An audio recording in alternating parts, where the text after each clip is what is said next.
ऐसा नहीं कि आप सिर्फ एंटरटेनमेंट हो, जहां मैसेज ना हो वो नहीं करेंगे? नहीं, ये एक्शन हीरो एंटरटेनमेंट ही है, इसमें कोई मैसेज नहीं है। हम्म।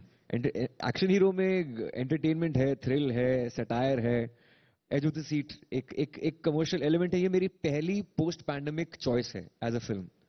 तो इसमें वो एलिमेंट्स हैं जो एक थिएट्रिकल में होने चाहिए। क्यों आपको लगा कि अब ये कर लेना चाहिए? क्योंकि एक विजुअल अपील है। जिस तरह की फिल्में थिएटर में आजकल हर आई थिंक हर फ्राइडे एक ना कॉन्स्पिरेसी थ्योरी बन जाती है।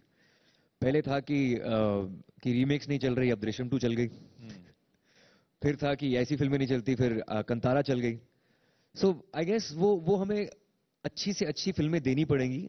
हिंदी सिनेमा में अपनी बाउंड्रीज खुद लांघनी पड़ेगी। पैंडेमिक ने बहुत कुछ चेंज कर दिया है। जो ये बदलाव आना था, जो बदलाव 10 साल में आना था, 2 साल में आ गया। वो जल्दी हो गया थोड़ा सा। और अब विभाजित हो गए थोड़ी सी ऑडियंस ओटीटी और थिएटर में। तो उसके हिसाब से आपको थिएट्रिकल कुछ सोच समझ के करना चाहिए। जब आपने शुरू की ये जर्नी तो जैसे आप सीन करते थे, फिर आपने फिल्मों में अपनी फिल्में देखी होंगी और अब अपनी फिल्में देखते हैं, कहाँ क्या फर्क आया है? जब शुरू में जब सीन करते थे और अपना सीन देखा स्क्रीन पर, और अब अपना सीन किया हुआ देखा, आपको लगता है आप में फर्क आया है? क्या ग्रोथ हुई है? मैं शुरू से बहुत सेल्फ क्रिटिकल रहा हूँ। हम्म।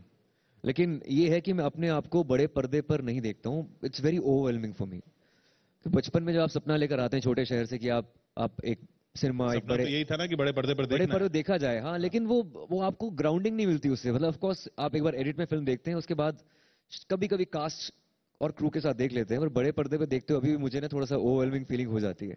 बाला देखी थी मैंने एक बार, आई थिंक बनारस में देखी थी। हम्म। और हाउसफुल था, सिंगल स्क्रीन थिएटर था।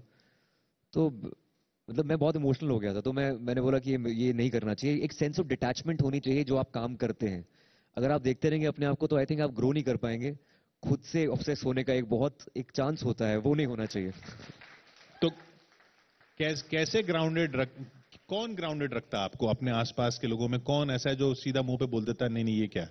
अभी भी मेरे वही दोस्त हैं, बचपन के जो दोस्त। हम्म। अभी भी जो मेरे सेंट जॉन स्कूल का व्हाट्सएप ग्रुप है, वहां पर हम हैं।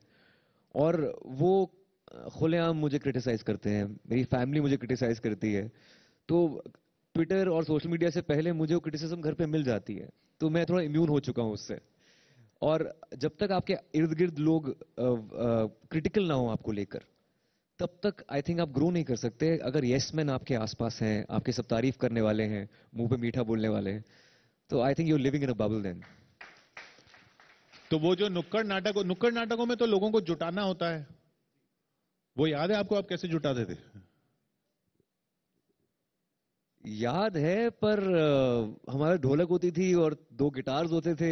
हम सबको जुटाते थे।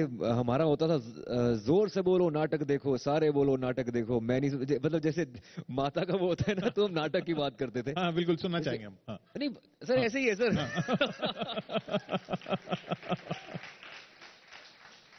इट्स लाइक जोर से बोलो नाटक देखो, मैं नहीं सुने नाटक देखो, बोल डीएवी कॉलेज चंडीगढ़ की जय। मतलब इट वाज लाइक दैट। हम अपने कॉलेज की वो करते थे। हम्म। वैसे केएमसी का होता था, आइए आइए नाटक देखिए, केएमसी का नाटक देखिए। हर एक की एक वॉर क्राई होती थी नाटक को लेकर। हम्म। और सबको एकत्रित करके घेरा बनाकर तब नाटक किया करते थे।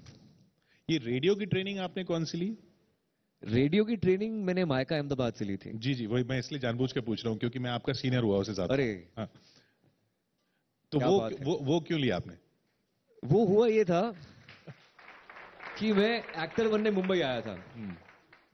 मिड 2000s में ये था कि आपको हार्ड कॉपी देनी पड़ती थी। व्हाट्सएप तब था नहीं, मेल कोई चेक नहीं करता था उस टाइम पे। तो आपको एक पोर्टफोलियो खिंचाना पड़ता था और फोटोग्राफ्स हार्ड कॉपी देनी पड़ती थी। तो मैं अलग अलग प्रोडक्शन हाउस में जाता था।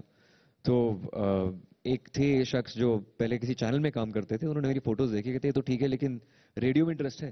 हम्म। मैंने कहा मुझे रेडियो में इंटरेस्ट नहीं है। कि चलो कभी पब्लिक स्पीकिंग की है, थिएटर तुमने किया होगा। मैंने कहा हाँ वो किया है मैंने। तो कहते नीचे ऑडिशन चल रहा है, जाके देख लो। तो ऑडिशन दिया, सिलेक्ट हो गया। अगले दिन उन्होंने मुझे मुंबई से मायका भेज दिया, Ahmedabad. And I was like I wanted to join MICA Ahmedabad. May be मुझे लगा एमबीए करके जाऊंगा। वो रेडियो की ट्रेनिंग 3 महीने की थी वहां पे। तो कम्युनिटी रेडियो होता था वहां पर, एक छोटा सा जी। उनका रेडियो स्टेशन, एक स्टूडियो है। और जितने गांव हैं आसपास, अब गांव वालों के लिए हम रेडियो शो किया करते थे। उनकी चॉइस हम प्ले करते थे, उनसे इंटरेक्ट करते थे। तो बहुत ही एक अच्छी एक्सरसाइज थी, how to just be in touch with the local diaspora. तो वहां पर बहुत मजेदार